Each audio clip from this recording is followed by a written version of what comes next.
Hello, ఎవరా నువ్వు? నా పైన ఫోన్ నీ దగ్గర ఎందుకుంది? నా పేరు దొంగ. దొంగతనానికి వచ్చారా మీ ఇంటికి? నేను పోలీస్కి ఫోన్ చేస్తా, నేను మిలిటరీకి చేస్తా. నా పిల్ల ఏడుందిరా? ఇప్పుడే గుడ్డి మూడు ఎడ్డి పిల్లల సీరియల్ చూసి పన్నదిరా. అదే మనిషిరా. నేను వచ్చి నుంచి 5 సార్లు దుమ్మినా అయినా లేవలే. దానికి ఎన్నోసార్లు చెప్పింది సార్, పట్టవైతులు పెరుగుతుంది తినకే అని.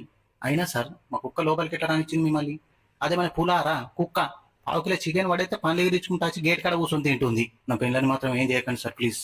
గదిని నేనేం చేస్తారా? అయినా అదేం పెళ్ళంరా, ఇల్లు గిట్టని ఉంచుతారా? బయట నల్ల నీళ్ళు అట్టని చాలు పెట్టింది, ఇంట నిన్నటి బాసన లింక దోమలే, అరుగు మీద మొత్తం మరకలే, బంక అంటుకుంటుందని నేను మోగొట్టిన ఇప్పుడు. Thank you sir. ఆత్మకూరులో మా పెద్దమ్మ బిడ్డ ఉందిరా. పిల్ల సామాన్ అనుకుంటుంది కానీ ముఖం కాలు ఉంటుంది. ఎందుకు సార్? నీకేరా సెకండ్ మ్యారేజ్ మాట్లాడన్నా? చదువుకున్నది సార్, కేసు పెడుతుంది. చంపేద్దాం మరి? దొరుకుతాం సార్. మరి ఎట్లా నీ జీవితం? ఇంతే సార్ ఈ లైఫ్. అవును కానీ ఇలా కూర ఏమనేది నీ పెళ్ళాం బాగా ఆకలి అవుతుంది. చల్ల సారు. అబ్బాయి నేనేమనరా, దాన్ని దేవుడే చూస్తాడు. ఎందుకు సార్? అరే నేను దొంగ అయి ఉండి నేనే కోడిగుడ్డ కూర కిందికి ఎప్పుడు రాలే, నువ్వు సాఫ్ట్వేర్ అయి ఉండి